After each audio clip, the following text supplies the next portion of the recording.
ప్రస్తుతం యుద్ధాల సీజన్ కొనసాగుతోంది. ఎవరి వద్ద అత్యాధునిక ఆయుధాలుంటే వారిదే పై చెయ్యి అని చెప్పుకోవచ్చు. అయితే అన్ని సమయాల్లో అది నిజం కాకపోవచ్చు. దీనికి ఉదాహరణ చెప్పుకోవాలంటే అత్యంత బలమైన అమెరికాను ఇరాన్ మట్టి కరిపించింది. ఇరాన్ దెబ్బకు అమెరికా తోకముడిచింది. అసలు విషయానికి వస్తే యుద్ధ విమానాలు తయారు చేయడంలో అమెరికా తర్వాత చైనా నిలిచింది. ఇప్పటి వరకు 2వ స్థానంలో ఉన్న రష్యా కాస్త 3వ స్థానానికి పడిపోయింది. మరి చైనా తన సొంత సాంకేతిక పరిజ్ఞానంతో యుద్ధ విమానాలు తయారు చేసి 2వ స్థానానికి చేరుకుందంటే పప్పులో కాలిసినట్లే అని చెప్పక తప్పదు. రష్యా నుంచి సాంకేతిక పరిజ్ఞానాన్ని దొంగలించి కాపీ పేస్ట్ తరహాలో యుద్ధ విమానాలను తయారు చేశామని గొప్పలు చెప్పుకుంటోంది. మరి చైనా రష్యా నుంచి టెక్నాలజీని దొంగతనం ఎలా చేసిందో ప్రత్యేక కథనంలో మరింత సమాచారాన్ని ఇప్పుడు చూద్దాం.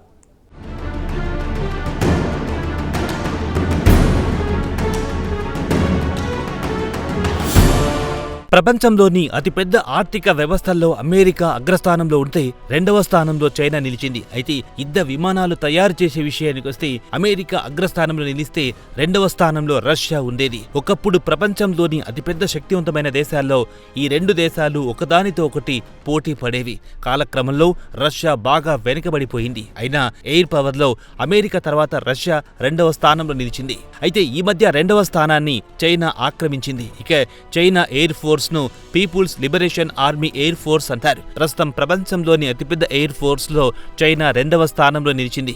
యుద్ధ విమానాలు తయారు చేయడంలో రష్యాను మించిపోయింది. దీనికి కారణం కూడా లేకపోలేదు. యుక్రెయిన్ యుద్ధంలో రష్యా పెద్ద సంఖ్యలో యుద్ధ విమానాలను కోల్పోయింది. దీంతో రష్యా కొత్తగా యుద్ధ విమానాలను తయారు చేయలేకపోతోంది. అదే సమయంలో చైనా యుద్ధ విమానాలను పెద్ద సంఖ్యలో తయారు చేయడం మొదలెట్టింది.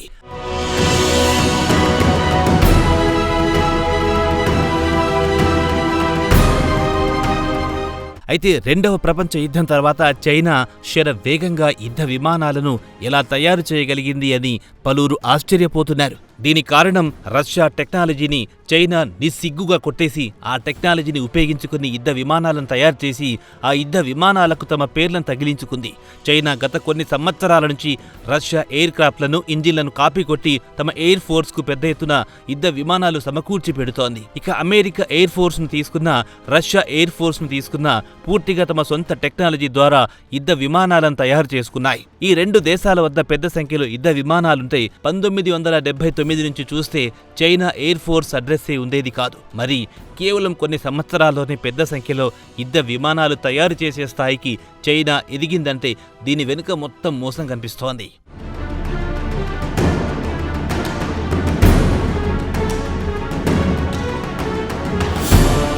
గత కొన్ని దశాబ్దాల నుంచి అమెరికా రష్యాలను మాత్రమే యావత్ ప్రపంచం సూపర్ పవర్ గా గుర్తించాయి. అలాగే ఎయిర్ పవర్ లో కూడా 2 దేశాలు ఒకదానితో ఒకటి పోటీ పడుతుండేవి. కోల్డ్ వార్ సమయంలో కూడా ఇరు దేశాలు అత్యాధునిక సాంకేతిక పరిజ్ఞానాన్ని వినియోగించుకుని యుద్ధ విమానాలు తయారు చేసేవి. ఈ 2 దేశాలు ఫైటర్ జెట్లతో పాటు సూపర్ సోనిక్ యుద్ధ విమానాలు తయారు చేయడంలో అందవేసిన చెయ్యి. అయితే ఇటీవల కాలంలో పరిస్థితుల్లో చాలా మార్పులు కనిపించాయి. ఇక రష్యా యుక్రెయిన్ పై 2022 నుంచి యుద్ధం చేస్తోంది. ఈ యుద్ధంలో రష్యా పెద్ద ఎత్తున ఫైటర్ జెట్స్ ను కోల్పోయింది. అలాగే అమెరికా విషయానికి వస్తే ఇరాన్ యుద్ధంలో అమెరికా కూడా పెద్ద సంఖ్యలో యుద్ధ విమానాలను కోల్పోయింది. యుద్ధంలో యుక్రెయిన్ రష్యాకు చెందిన యుద్ధ విమానాలు కూల్చితే ఇరాన్ కూడా అమెరికాకు చెందిన యుద్ధ విమానాలను కూల్చింది. యుద్ధంలో ఇటు అమెరికా అటు రష్యా పెద్ద ఎత్తున ఫైటర్ జెట్స్ ను కోల్పోయాయి. మరి ఈ మధ్యలో బాగుపడింది మాత్రం చైనా అని ప్రత్యేకంగా చెప్పుకోవాల్సిన అవసరం కూడా లేదు.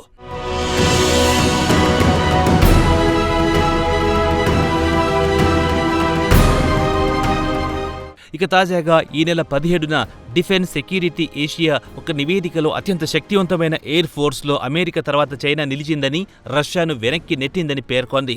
China fighter jets, fighter trainers, fighters bombers ను పెద్ద ఎత్తున తయారు చేసిందని వివరించింది.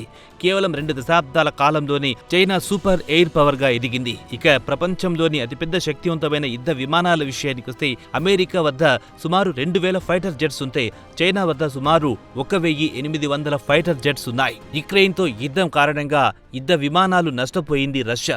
ప్రస్తుతం రష్యా వద్ద సుమారు 1500 ఫైటర్ జెట్స్ మాత్రమే మిగిలి ఉన్నాయి.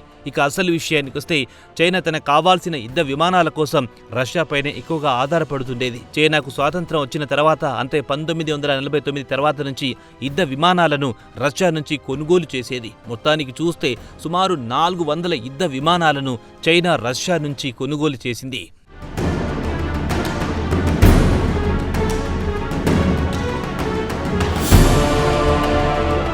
అయితే రెండు కమ్యూనిస్టు దేశాలు సన్నిహిత మిత్ర దేశాలు కావడంతో రష్యా యుద్ధ విమానాలను చైనాలోనే తయారు చేస్తామని యుద్ధ విమానాలను చైనాలో తయారు చేయడం ప్రారంభించింది. దీనివల్ల రష్యాకు రెండు రకాల లాభాలున్నాయి. ఒకటి, మెయింటెనెన్స్తో పాటు రవాణా ఇతర ఖర్చులు తగ్గుతాయని భావించింది. అయితే ఇదే చైనాకు ఆయాచిత వరంగా మారింది. రష్యా టెక్నాలజీని నిస్సిగ్గుగా కొట్టేసి రివర్స్ ఇంజనీరింగ్ పేరుతో యుద్ధ విమానాలను తయారు చేసి దాన్ని పూర్తిగా తమ సొంత సాంకేతిక పరిజ్ఞానంతో తయారు చేశామని బుకాయిస్తోంది. చైనా రివర్స్ ఇంజనీర్ జెట్స్ విషయానికి వస్తే రష్యాకు చెందిన సుఖోయ్ 27 అనే యుద్ధ విమానానికి J-11 అని పేరు పెట్టింది. అలా ఒకటి కాదు రెండు కాదు, సుమారు 6 రకాల యుద్ధ విమానాలను తయారు చేసింది. ఇక రష్యాకు చెందిన సుఖోయ్ 33ని చైనా J-15 అని పేరు పెట్టింది. అలాగే Su-30ని J-16గా పేరు పెట్టింది. అలాగే MiG-17 యుద్ధ విమానానికి చైనా J-5గా పేరు పెట్టింది. అలాగే రష్యాకు చెందిన MiG-19 యుద్ధ విమానాన్ని చైనా J-5గా పేరు పెట్టింది. అలాగే MiG-21 యుద్ధ విమానాన్ని J-7గా కాపీ కొట్టింది. కేవలం రష్యాకు చెందిన యుద్ధ విమానాలే కాకుండా 1980లో ఇజ్రాయెల్కు చెందిన లావిని యుద్ధ విమానాన్ని చైనా J-10గా కాపీ కొట్టింది. అలాగే అమెరికాకు చెందిన F-35 యుద్ధ విమానాన్ని చైనా కూడా J-35గా కాపీ కొట్టింది.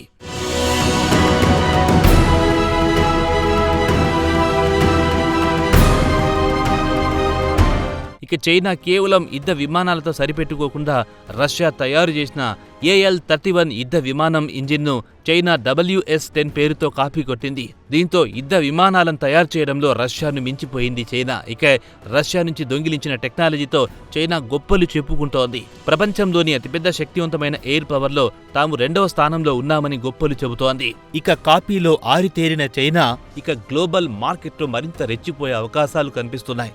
ఇక చైనా ప్రతి ఏడాది సుమారు 400 ఫైటర్ జెట్లను తయారు చేసే స్థాయికి ఎదిగితే అమెరికా మాత్రం కేవలం 180తో సరిపెట్టుకోవాల్సి వస్తోంది. ఇక రష్యా విషయానికి వస్తే 120తో సరిపెట్టుకోవాల్సి వస్తోంది. అయితే ఇక్కడ పెద్ద సంఖ్యలో ఫైటర్ జెట్స్ తయారు చేస్తే పెద్దగా ఒరిగేదేమీ లేదు.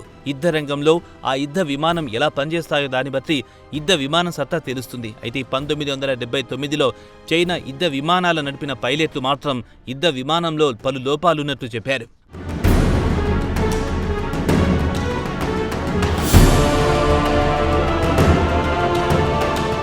మొత్తానికి చూస్తే చైనా పెద్ద సంఖ్యలో యుద్ధ విమానాలు తయారు చేయొచ్చుగాక యుద్ధ రంగంలో ఆ యుద్ధ విమానాలు సరిగ్గా పని చేయకపోతే ఏం లాభం? కాపీ కొట్టిన టెక్నాలజీతో తయారు చేసిన యుద్ధ విమానాలు పేకమేడల కూలే రోజు ఎంతో దూరంలో లేదంటున్నారు మిలిటరీ రంగానికి చెందిన నిపుణులు. ఇక ప్రపంచవ్యాప్తంగా వినిపిస్తున్న మాట మాత్రం చైనా సరుకులో నాణ్యత ఉండదని, ఇక విమానాల విషయంలో కూడా అదే నిజం కాబోతుందన్న టాక్ బలంగా వినిపిస్తోంది. ఇక త్వరలోనే చైనా యుద్ధ విమానాల సత్తా ఏంటో యావత్ ప్రపంచానికి తెలియడానికి ఎన్నో రోజులు పట్టదు.